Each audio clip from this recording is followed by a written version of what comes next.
Right. That little voice told you that this webinar is being recorded for, let's just say, quality purposes and to make sure we send it back to you. So you could, if you miss something, you could catch up. All right. So let's get into it. Mr. Daren Sookoo is one of the founding directors of Adjunctiva Corporate Solutions Limited, ACSL. Daren has over 20 years of professional experience working with a portfolio of entrepreneurs like yourself, taking his knowledge across banking, finance, project management, human resource sectors to you. His diverse involvement also comprised of education, manufacturing, downstream, energy, and construction sectors. Daren is passionate about building capacity among MSMEs and hence provide business advisory service, which includes but not limited to business registration structures, strategic business planning, banking, accounting, taxation, and corporate administration. He is the holder of a BSc in mathematics and finance from the Ministry of the West Indies. He's a certified project management professional and a registered accountant. He's also the holder of an MBA in finance from the Australian Institute of Business. Now, Daren is a strong believer in the bottom line, which are people, planet, and profit. That's the triple bottom line if you check it out. As part of his social responsibility, he is an assistant Cub Scout leader with the 5th Naparima Scout Group. So I'm sure some Scout members are here for sure, cheering their leader on. He has also worked with the Big Brother, Big Sister programs via the Hero Foundation and has been a coach and mentor and an advisor to many entrepreneurs over the years. Now, that's not all for Daren, you know. He really, really likes sports. He's an avid sports enthusiast, and you can find him on social media contributing to the development of sports locally, regionally, and internationally. So, Daren, Mr. Sookoo, we are delighted to have you here to share your wealth of knowledge and experience with us. Thank you very much, Kristel, for that warm and humbling introduction. And I want to say good afternoon to all of the attendees and to the NEDCO family. So hoping that we all are able to gain a better understanding of how and why we should register a business. So looking forward to the discussion this afternoon. Let's all ensure that we're comfortable. There is nothing like a silly question, nothing like a stupid question. So please feel free to weigh in on the chat and we will do our best to answer the questions as far as possible. Okay, thank you, Daren. And we will jump in. So, in your experience, what are the reasons why people will not opt to register their business? That's a very, very interesting question. And from experience, from what I've noticed, there's a fear of the unknown. Most persons, they don't like change. And change can be difficult. Why? Because there's a lack of knowledge. They're unaware of the benefits. They're unaware of the advantages of registering a business. Some people see the level of effort as being quite a bit. It's a hassle. Some people may see it as a cost, as an expense rather than an investment. And then there are others who like to be incognito. They like to go under the radar. They don't want to be noticed by the government. They want to be able to evade taxes as well. And of course, as with any business, there should be a level of compliance from businesses. And those are some of the main reasons that I've encountered with entrepreneurs as to why they didn't register and why they are a bit hesitant to register their business. Yes. I really think that small business owners tend to get comfortable as well when they start making that money. You know, when that money starts to come in, it's like, why should I change? Why take me out of my comfort zone? But I want to take them out of the comfort zone this afternoon by you telling us what are the benefits of registering a small business? Absolutely, there are lots of benefits to registering a business. And from a legal perspective, what it does, it separates the individual from the business entity. Many small business owners, they're unable to have that distinction between their business and themselves. And there are two words that I want you to remember from today. One is legitimize, and the second one is formalize. So that's the basic benefit of registering a business. You're legit, you're legal, you're in compliance. The other thing is that you'll be able to declare tax deductible business expenses. So this can work in your favor as well, as opposed to if you're unregistered, you may not be able to benefit from tax breaks, but if you are registered, those tax breaks are available to you. So contrary to what popular opinion, many believe that you have to pay lots of taxes as a business owner. It depends on the tax legislation that you use. The other thing is, when you're unregistered, it prevents you from growing, because now you're trying to prevent yourself from being noticed by the government in particular. You're able to apply for grants and concessions. So in particular, the government had some facilities that small businesses, they were trying to provide some relief, but many of those businesses were not registered. And because of that, they did not qualify to be able to access those grants and that funding from the government. The other one is banks only allow registered businesses to open an account, which you would need in order to accept checks in the business name, and if you want to do links and credit card transactions. And another one is unregistered businesses cannot do business with legitimate businesses. It's against the law for regulatory and tax reasons. Only registered businesses can bid on government tenders. And you don't want to limit yourself and disqualify yourself from having access to those opportunities. If you're unregistered, another person can also register the same name that you operate under and prevent you from further doing business under that name. And even if your name resembles another business that is registered, you can expect a cease and desist letter from their attorneys. Limited liabilities as well too. Limited liability companies, meaning your personal assets are safe if the business is sued, or if it files a bankruptcy. That's another protection. Without the legal protection of limited liability, you could lose your business and your personal property if something goes wrong. So let's say someone decides to sue you, take it to court for heavy damages. You know, that's some of the protection that it would allow you to not lose your personal assets. However, with financial institutions, they now seek personal guarantees. So there's no protection from that anymore in some instances. So it's always interesting to read what those agreements are.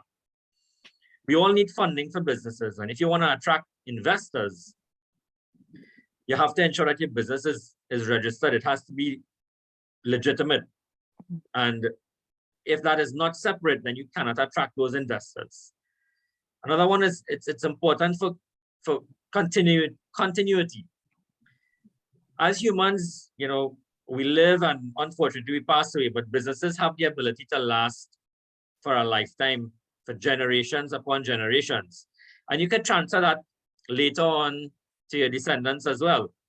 So a registered business, it's an asset. It's just like a house, or like a car, you know, other properties that it can be passed down as an inheritance, or you can even sell that to another individual, another corporation, another entity.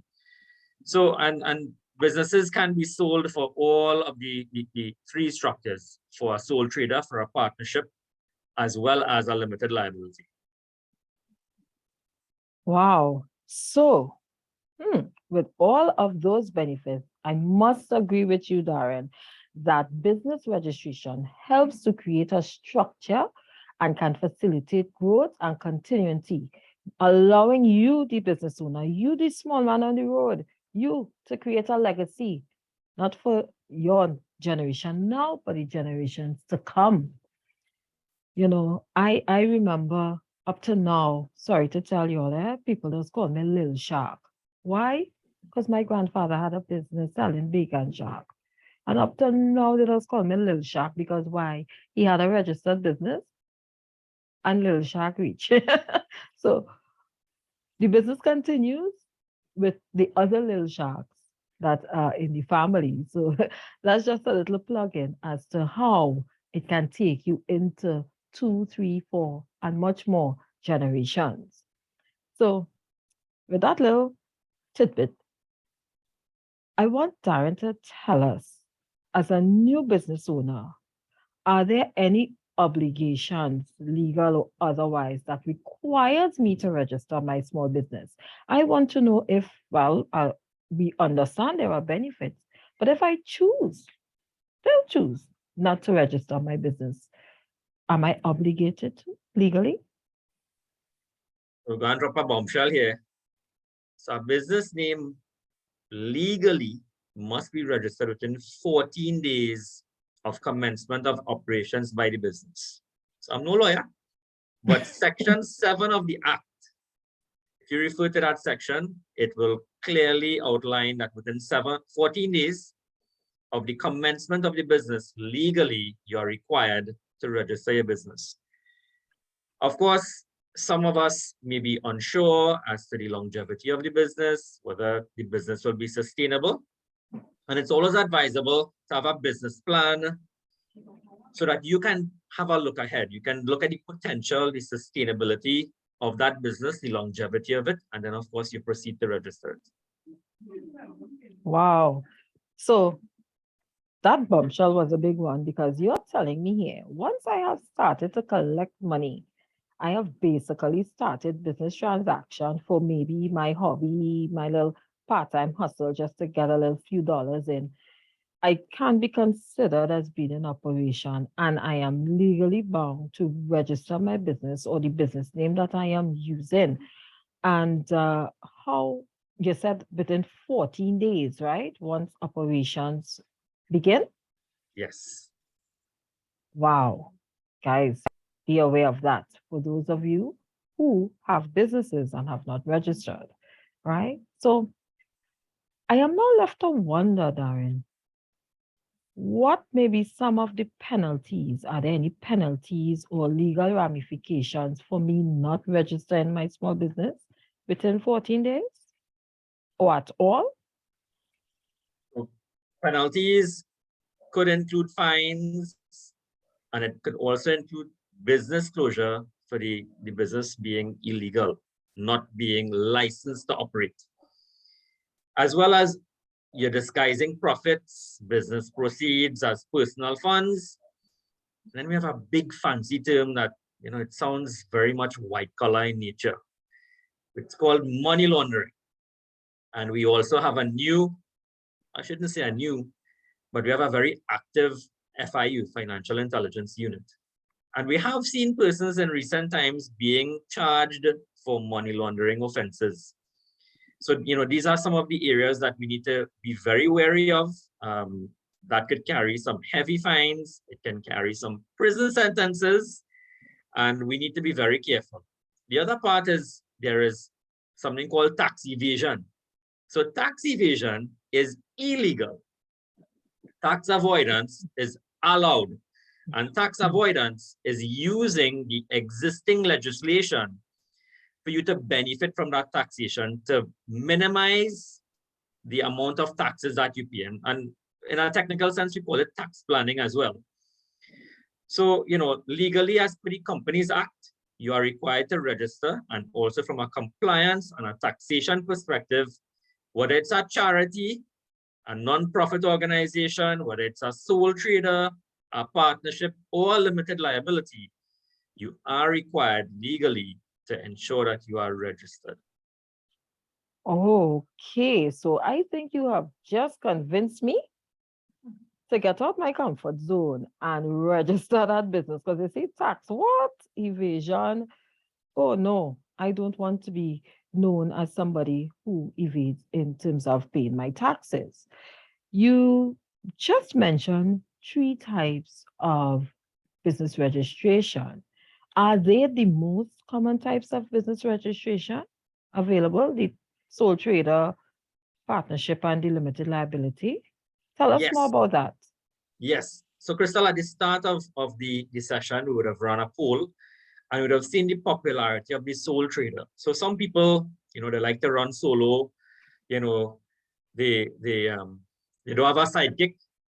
They like to run solo by themselves. And if we look at the poll has been pulled back up, we're seeing here sole trader 51%.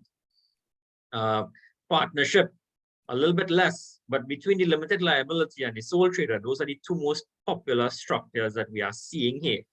And these are the major three ones for profit, right? So profit is anytime your sales exceeds your expenses, that's surplus. If it's positive, that's a profit, and you pay taxes based on your profits, right? In some instances, you pay taxes on your gross receipts as well, but those are usually smaller in nature. The other one, which is a non-profit organization, an NPO, which would be like a charity or a religious type of organization, a church or a mosque or a mandir or one of those also require to be registered. And in fact, the level of compliance for an NPO is the most of those four structures, believe it or not. Wow. Okay. That's knowledge. And seeing that in this audience, most of us are either sole traders or limited liability companies or want to become those type of companies. What's the difference? How should I choose if I want to start a company, but I'm not sure which one to choose? How would I know what to choose when I'm seeking to register my business? Yeah. Kristel and I agreed before this session that she would not ask me any hard questions, but she has broken that deal. But to begin with, if you want to know what type of structure to register initially, if you're an individual, a sole trader definitely would be the way for you to go. Now, there are some instances where you may have two or more individuals who are owners of the company.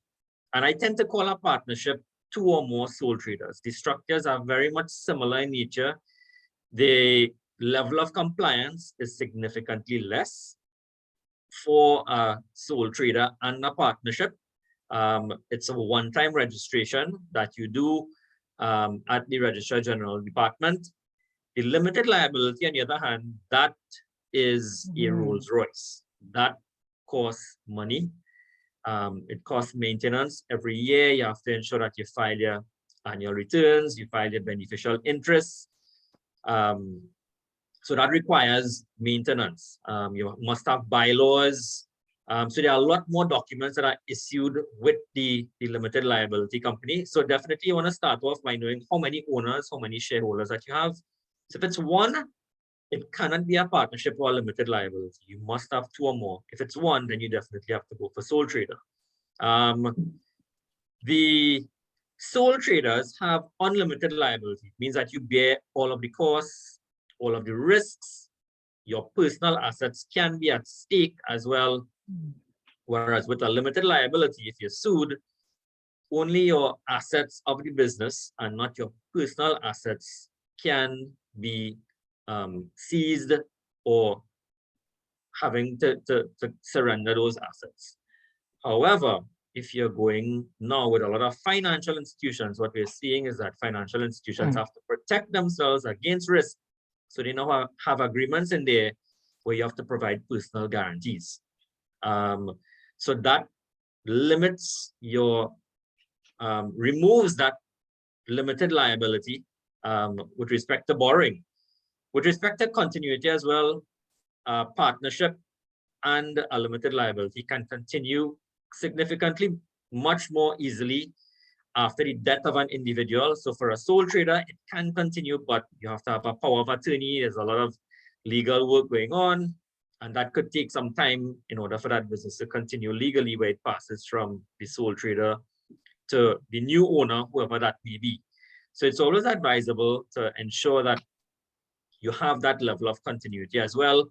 Compliance is very, very simple for a sole trader, but it's a lot more complex for a limited liability. The taxation structure as well too is significantly different for a sole trader as well as for a limited liability company. Okay, so I want to stick a little bit with the sole trader.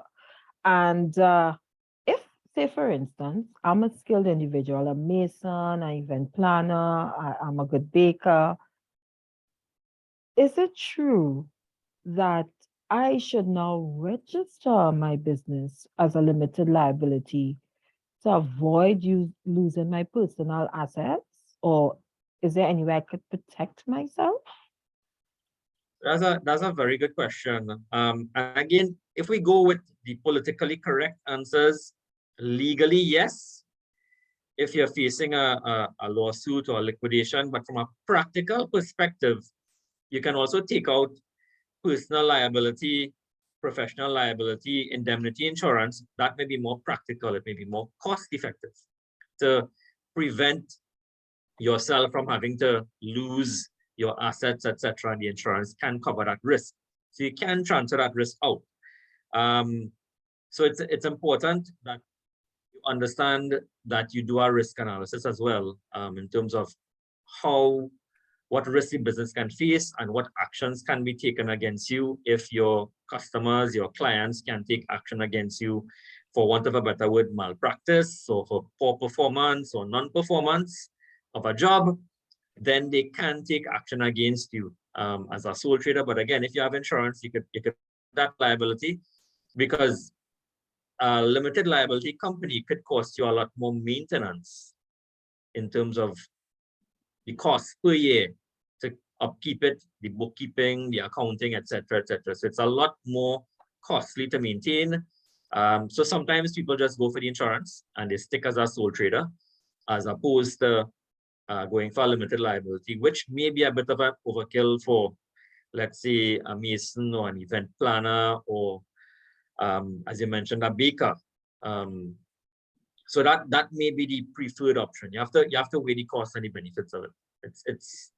It's all unique to the type of operation that you run as well. Nice, because I have heard about the insurance, I've heard about malpractice, but it's mostly for like doctors and engineers and persons up on that higher echelon, as we will call it, in terms of income. But it is nice to know that as a construction worker, plumber, a hairdresser, an event planner, that I can protect myself through insurance. Actually, I want to switch a little bit. Before I get back to the sole trader, I want to switch a little bit now. And tell me, Daren, you spoke about in the beginning, small businesses, sole traders, limited liability, and partners. Once they are registered, they can bid for contracts. And that's something that we have the misconception of, that only limited liability companies can bid for or tender for a government contract. Could you give us some clarity on that point? So it definitely reduces your chances of success if you do not have a limited liability company. Because of the level of compliance, you must have 2 or more directors. So there's a lot more transparency involved in a limited liability. So it does reduce your chances of success. And again, it depends on the policy of the state enterprise or the government ministry that you are tendering with. So there is more accountability and compliance for a limited liability than a sole trader, but it is not a hard and fast rule. There may be exceptions. However, in terms of the documentation, from an incorporation perspective, there is one document, which is your certificate of registration that you get as a sole trader or a partnership. There's one document. But as a limited liability, every year you have to file annual returns. So it shows that there is continuity with the business. There is filing, there is activity. There are beneficial interest documents that you have to file, which means that the government is fully aware of who the shareholders are And if, God forbid, something were to go wrong, they know exactly who to hold accountable. And these are some of the areas that the legislation has boosted itself to ensure that there is transparency within the industry. Things can go wrong, and to ensure that they close all of those loops, that is why they tend to go for the limited liability companies. Oh, but it does okay. not rule out a sole trader. It doesn't mean that you cannot do business as a sole trader, nor a partnership. There are instances where you will be able to get some form of business. But because of the level of compliance and the amount of documentation that you would submit with a limited liability company, there is a lot more transparency involved. Okay, thank you, Daren. And I need to ask, is it true that as a sole trader, my business ends when I pass away? And you spoke about continuity, and I would want to leave a legacy. So how can this be done? How can I even aid in succession planning for my small business as a sole trader? Yes. So a sole trader, when that sole trader or that sole proprietor passes away, that business ceases to exist. However, there are cases where you can have a power of attorney to ensure that there is continuity to pass on the business. Let's say it's a parent, a father, or even a mother who is a sole trader, and their child wants to continue it. They would then file for power of attorney, and they would have to go through a process. But that process can be quite painful. It can be quite time consuming, because it now means you have to go through that legal process. And that could take time. Whereas, whilst the individuals are with us while they are alive, if you have a partnership or even a limited liability company, they automatically would probably have you as a director or as a partner, and it can continue. You may just remove them and add another partner or another director if it's just two, because you must have a minimum of two or more. So there is continuity is a lot simpler for a partnership and a limited liability company. But for a sole trader, that power of attorney is what is required for it to continue posthumously after death Okay, of the sole trader. okay. So I want to come back to that. I want to come back to how you can change and the process to partner. But before I go there, we have been speaking about registering the business. How, in the first place, how do I register my business? Where do I go? What documents do I need? Do I have to pay to register my business? Yes, so another hard question coming from Kristel again today. But definitely, if you have to register a business, you have to go to the Registrar General Department, which is an arm of the Ministry of the Attorney General and Legal Affairs. That is where you have to register your business. And it starts with you having to do a search. Now the process has gone electronic. So it's always advisable for you to have a professional do it, because many persons, they start the process and they get frustrated. It takes them longer, and the candle costs more than the funeral in the end, as we see in Trinidad. So that is where you would have to go. And that process would begin there from the name reservation. And then once that is approved, you need to ensure that you have the requisite documentation for if it's a sole trader, that individual, be it their IDs and a utility bill. Those are two basic requirements that you need to do business in Trinidad and Tobago. You should always ensure that you have two valid forms of identification, preferably your national ID card, which is free. We don't pay for that. That's the only one we don't pay for. And of course, the second one I would suggest is to ensure that you have your passport. The driver's permit is accepted, but it is not as recognized as the passport, and more so the ID card. So if I had to rank them in terms of priority, ensure that you have your ID card and your passport. Well, of course, without the driver's permit, we do have license to drive on the roads. But it's ensuring that you have all three, I would say, is very, very significant. And of course, having a utility bill in your name, or having the individual whose name the utility bill is in to provide you with an authorization. In fact, now, if you have to renew your driver's permit, those requirements you have to go with. You have to go with a utility bill or an authorization to have it renewed now at the licensing authority. Okay, and what about payment? Um, will I have to pay? What's the typical cost to register a business? So again, it depends on the structure of the business. So for a sole trader and a partnership, it could cost you in the range of maybe $200 to $300. A limited liability would probably cost you $600 up, because there are other documents that you have to file as well, in particular for the limited liability. So for instance, post incorporation, you have to file your notice of secretary. You have to file your beneficial interest documents. Then, of course, you also have to put in place your bylaws. So there's a lot of documentation involved for the limited liability company. By the time you finish, you have a folder of documents. But for the sole trader, it could cost you a few $100s. And again, it all depends on how well your name reservation goes, because there are some individuals who choose what we like to call, again in Trinidad, a double barrel name, which is very similar to another business. And then we want to know why we can't get it approved.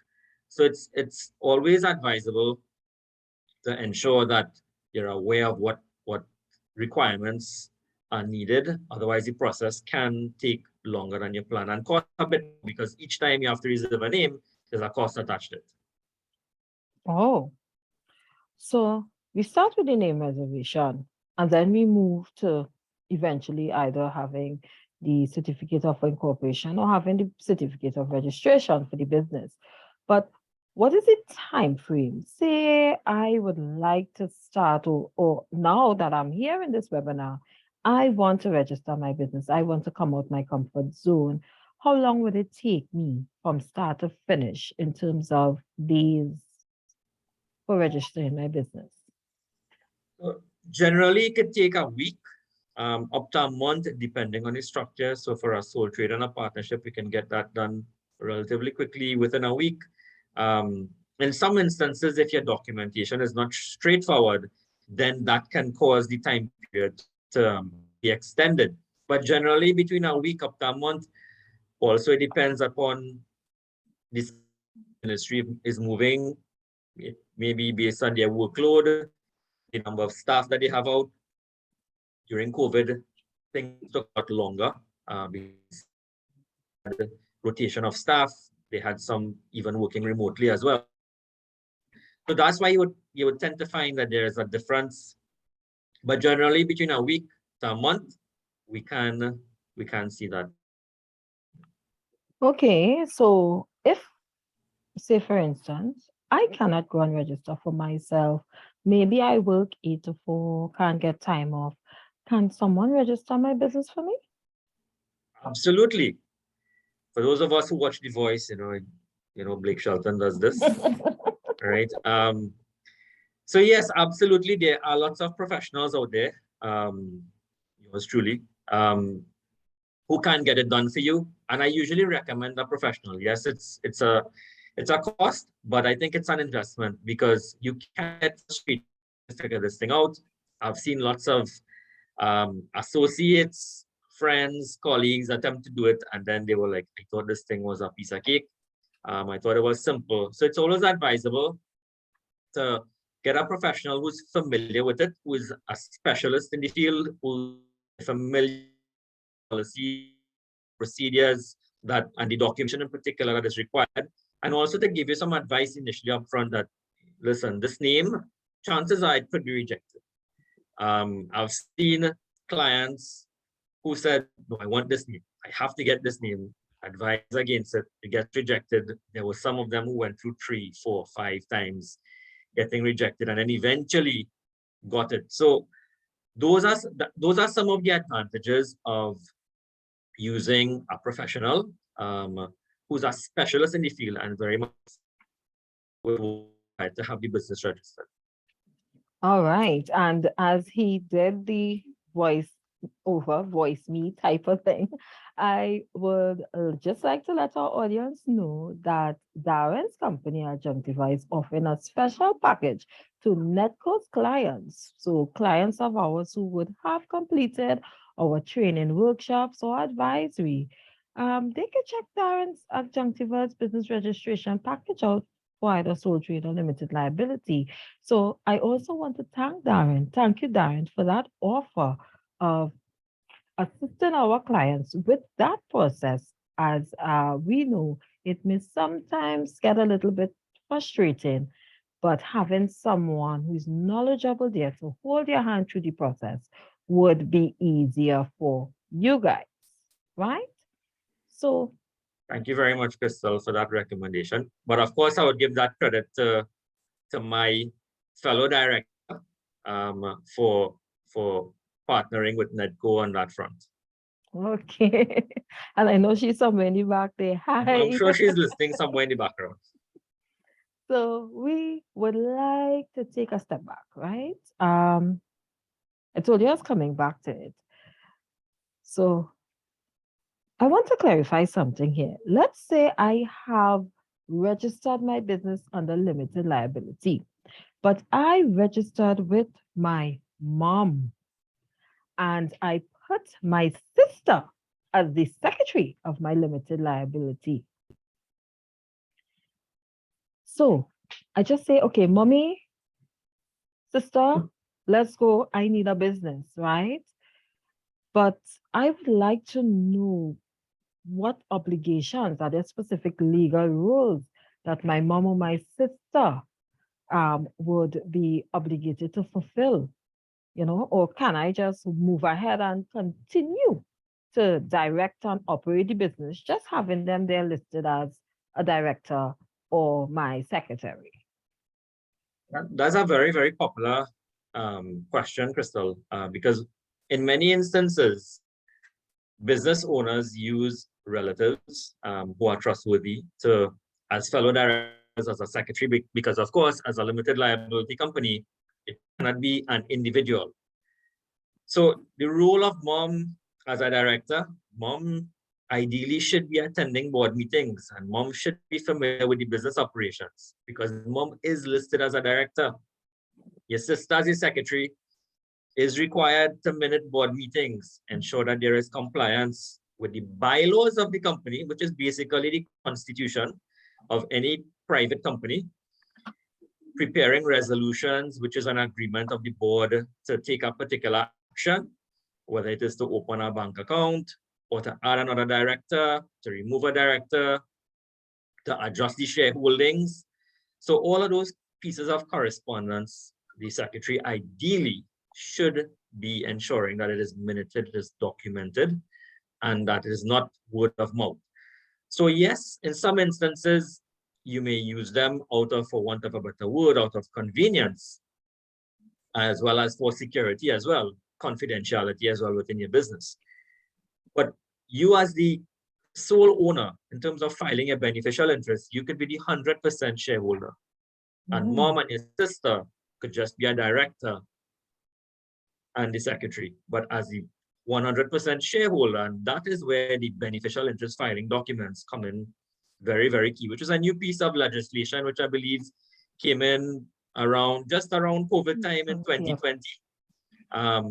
And there are lots of clients that I've seen, their parents are on the board, they're directors. They have siblings as well, secretary in some instances, but the individual who runs the show, that individual is usually the sole shareholder in some instances. So you can issue the shares 100% to that individual, is mine. Sister, I love you, but it's mine. Okay, so while they have responsibilities, the ownership or the primary ownership could be mine, which is great. And you see, beneficial ownership that it came about a year or two ago into legislation. And I want to stay on the topic a little bit because the limited liability is so diverse. There's so much we have to think and remember in terms of the management of the company. And you spoke about issuing shares and using the beneficial ownership form or online form, because I think you can go in now to, you can go back to the Registrar General with your forms now. But I want to talk about how can a limited liability go about issuing shares for the company if it's 2 or 3 directors? Right. So one of the key things that we have to remember is that issuing shares is one of the requirements to ensure that you are compliant. And in fact, there's a fine. I believe it's around $10,000 fine for not filing your beneficial interest documents as a limited liability company. And it's an annual exercise. You actually do it upon shortly after incorporation, post incorporation, it's done. But the shareholders, whoever that may be, it may be a single individual, they would meet, they would agree, and they would put forward a resolution or pass a resolution on who shares will be allotted to and how much. So in some instances, it may be one individual, but that ideally should be recorded on a resolution and signed by the chairman or a director and the secretary to ensure that there is some form of documentation. This is why we don't have one individual signing, so that there is a accountability within the organization, right? Those are internally, and you have to prepare share certificates as well, right? And you have to file those forms at the Registrar General Department. So the Form 45 in particular, you also have to declare as well too that you're a shareholder as well, and that is done before a commissioner of affidavit. So you see how serious this thing gets. And once you start mentioning commissioner of affidavit and justice of the peace, we along those legal lines. So it's important to ensure that is done, and those forms are filed.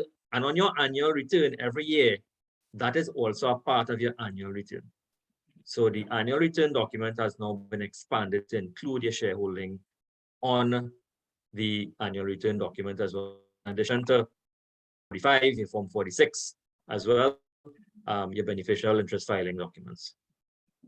Okay. So you touch a good point, and I know we are coming close to the wrap up where we'll take questions from the audience. Just 2 more questions before I take questions from the audience. You spoke about annual returns, and with the annual returns, is that the only form of post-registration documents I will need, or would I need to re-register annually? How does it work a little bit? Give us a little bit about that annual return and that process post-registration. Okay, so for a sole trader and a partnership, there is only one registration involved, that is at incorporation. No further documentation is required at the Registrar General's department. However, for the limited liability company, post incorporation, you have to file your notice of secretary. So that is not part of incorporation. And usually what happens is that in instances, let's say you have directors, you can appoint one of those directors to be a secretary. So it's not necessary that you must have 3 persons, which would mean 2 directors and a secretary. One of the directors can also be the secretary, and one director would be the chairman as well. So it's important to understand that is required, and that exercise, post incorporation, we have the notice of secretary. The annual return is filed on the anniversary date of the company every year, and you have 1 month after, within making the year, so within 13 months of the anniversary date, you need to ensure that you file that annual return. And that is really to ensure or to prove that the business is continuing, that it continues to be an entity, it's still active on the business register as well. And the beneficial interest documents, those are filed post incorporation, initially at registration, and every year it's an annual exercise. So there are 2 things annually that you must do, which is file your annual returns and file your beneficial interest documents. There are penalties and there are fines if you do not file it timely. Right now, we are in an amnesty, I believe, and that is going until, I believe, early in 2023. So if you have not filed your annual returns and your beneficial interest documents, now is the time to ensure that you only pay the principal and the penalties and interest will be waived. So take advantage of that opportunity while it exists. Yes, yes, that's true. For those of you who did not know or was a little slack, in terms of keeping abreast with all the maintenance of a limited liability company, now is the best time to reach out and get those documents in line.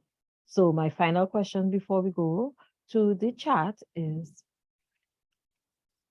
my business is registered. Is it a public record? Can anyone just go to the Registrar General's office and pull up my business registration records? So a search can be done, but permission is required depending on who is trying to access such details. And of course, there is a cost as well attached for processing that. There is also the Freedom of Information Act, which is another avenue to obtain such information, but you must be able to have grounds upon which to be able to access that information. So maybe they may do it through an attorney who is licensed, and it's not only someone trying to find out for finding out purposes as opposed to for a business reason or for a legal reason or for a commercial matter. So from that aspect, you can apply for it there. So it is public information, but that information will only be provided with proper authorization. All right. So we have gone through so much remarkable information with Daren. And I know we can't get into much more right now. We are running a little short on this session, but I want the audience to know that NEDCO currently offers 2 one-day training programs that goes into all the nuances, all the details of business registration, as well as how you can tender for contracts being a registered business, right? So those 2 trainings are named corporate governance, and the other is tendering for contracts. In fact, tendering for contracts is coming up on the 27th of October, and you can visit all our social media pages to learn and sign up more for our training courses. We also have our website in which you can sign up for any of these courses to find out. So I am skipping over to Tamara now. Tamara, we have some questions there from the audience. Let's get to it. So good afternoon, everyone, and thank you so much, Daren and Kristel, for that informative session. And from the get-go of this webinar, we had questions popping in, and we want to thank you all for your questions. So we have a question here from Roxanne, and she's asking, how many businesses can one register as a sole trader? Example, selling food, craft supplies, and event management with different names, but can they fall under one umbrella like a group of companies, or must they be registered as a LLC? So Daren, you can take that.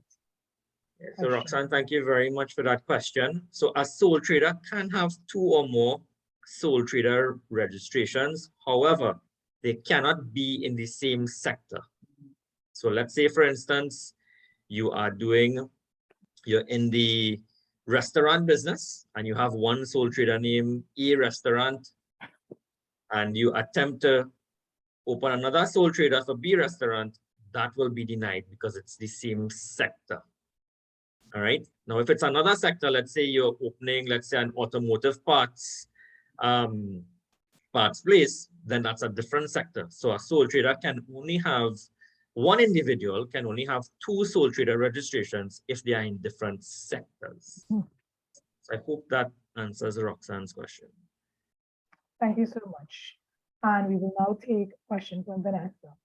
Can I change my business name that is already registered? You got that, Daren? No, can you go with that again? Can Tamara? I change my business name that is already registered? Yes. So nothing is cast in stone. It can be done.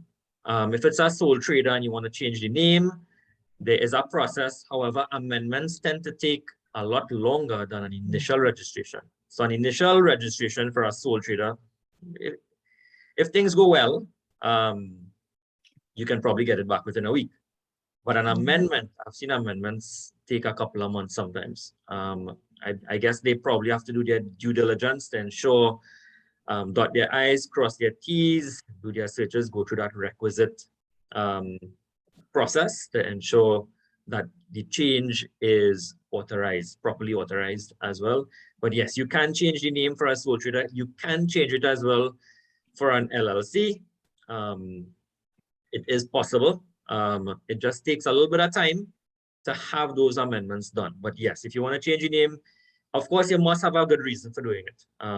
Maybe the name is no more relevant. The new name more, let's say, expanded the business, and you also wanted to change the sector. So I had a client of ours last day, had a pet shop, and that pet shop grew pretty large. And he started going into other areas of agriculture, hardware, etc. So he changed his sector as well, and he changed the name. So yes, it is possible for all of the structures, sole trader, partnership, limited liability. Yes, the names can be changed, they can be amended. Okay, thank you so much. We have an interesting question here. Can a business be registered in legal affairs as a limited liability company under a particular name, but operate, promote that same company using a different name? Say a more interesting name to the public. Yes, so that is possible. In fact, on some forms as well, you actually see where they, and in particular the BIR or the NIB, they would ask you, for instance, what's the name of the business that it's known by. So let's look at, and I disclaim any wrongdoing here. Let's say KFC, right? Their name is not KFC, that's a brand, right? Or Starbucks for that matter. That's just a brand. But they operate under Prestige Holdings.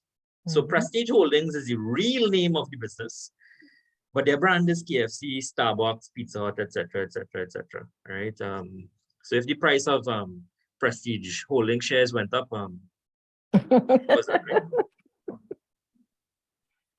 Wonderful example, Daren. So I go to the question that a lot of people always ask, or the reason sometimes for hesitating for registering their business.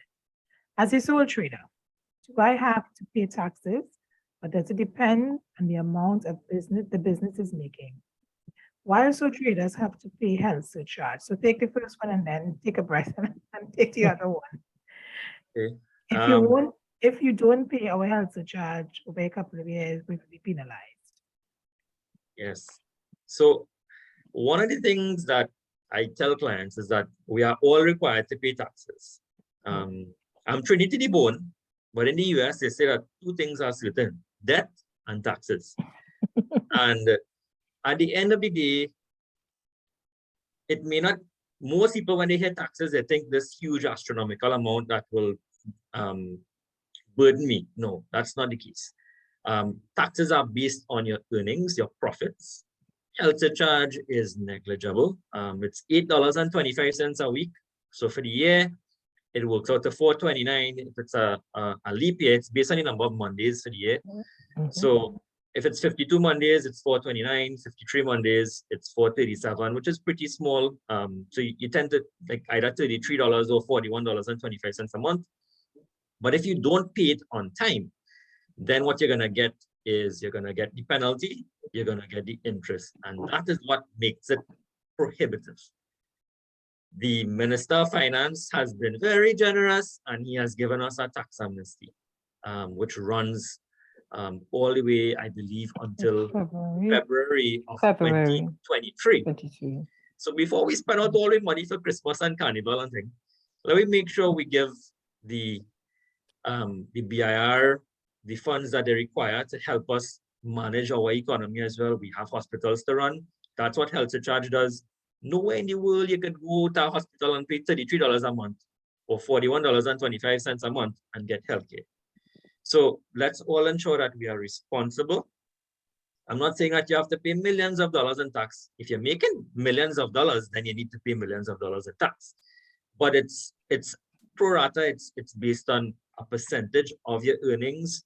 It's based on a percentage of your profits as well. And in some instances, some businesses, they don't declare profits, but they had huge sales. And there is a small percentage, it's usually a fraction of a percentage, again, very, very small, but that is needed to ensure that we keep our economy going. Okay, guys, Yes. so take that advice there. Someone is asking, if you were in operations for years, so you're operating this business, and you Mhm. then decide to register, would you be fined? Well, again, it depends on if you're caught. Enforcement is really the key. So a lot of us, we take chances. But we know what the right thing is to do. So it all depends, of course, on if you are caught, then you will be fined. We have the TTRA coming on stream, the Trinidad and Tobago Revenue Authority, and they are getting very sophisticated. And I think our taxation system, there are lots of loopholes within the system, but now the system is becoming more and more effective. So when you see the TTRA come on board, there's going to be a lot of linkages between Registrar General's Department, the Board of Inland Revenue, the Customs, for those of us who like to go and shop online and import all kinds of fancy stuff, as well the National Insurance Board. So there will be information sharing across those entities.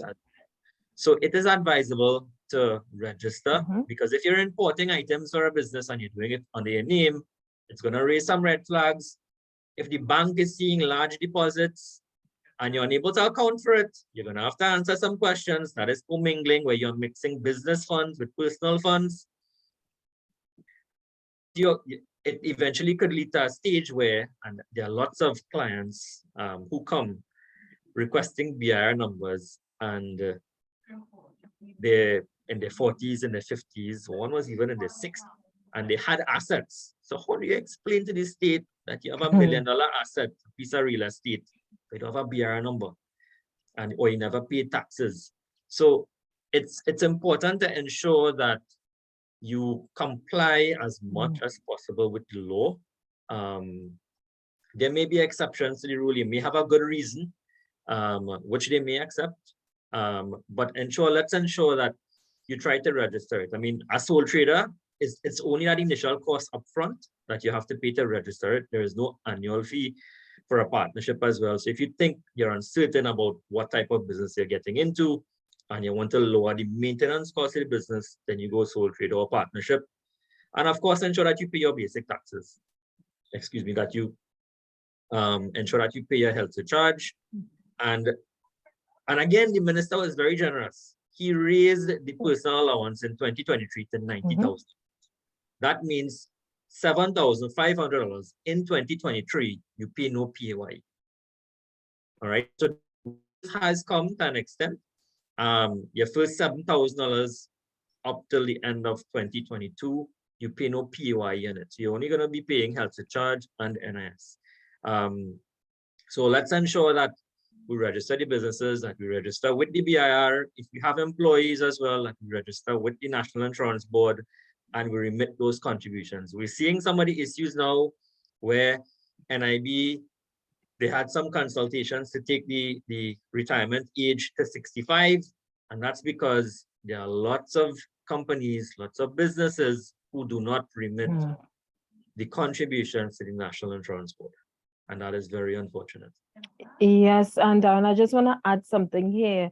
Someone asked before that if I'm a sole trader and I have an employee, if I have to pay NIS, yes, you pay NIS for your employees, but unfortunately, as a sole trader, you don't pay NIS for yourself, but you should pay NIS for the employee or employees you have.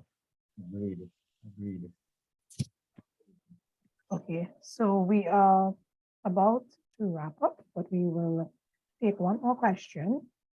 Someone is asking, does a group of companies fall under limited liability? Yes, definitely. A group of companies are holding company, so it's really an amalgamation of many companies. So let's look at it, for instance. And again, my disclaimer, let's look at the Massey Group, right? When you hear Massey, what do you think of? Do you think of the supermarket? Do you think of motors? Do you think of their machinery? They have lots of different businesses that they amalgamate. So when they report as Massey Holdings Limited. So yes, it's a limited liability. It's an amalgamation of the group. And Samakal is another example. Those are the two largest that we have in the Caribbean as well. And they are both holding companies where they report all of their limited liability companies as a group. I think even you see the Dachin group of companies as well, which I think is the Movietown brand as well. So there are lots of large corporations where they have multiple businesses, but they report as one holding company. So, and I guess there are lots of tax benefits coming out of that as well. So their tax attorneys, their tax accountants would have advised them accordingly. Okay, so we are nearing the end. Someone asked if there are costs of setting up the business, if it's tax deductible.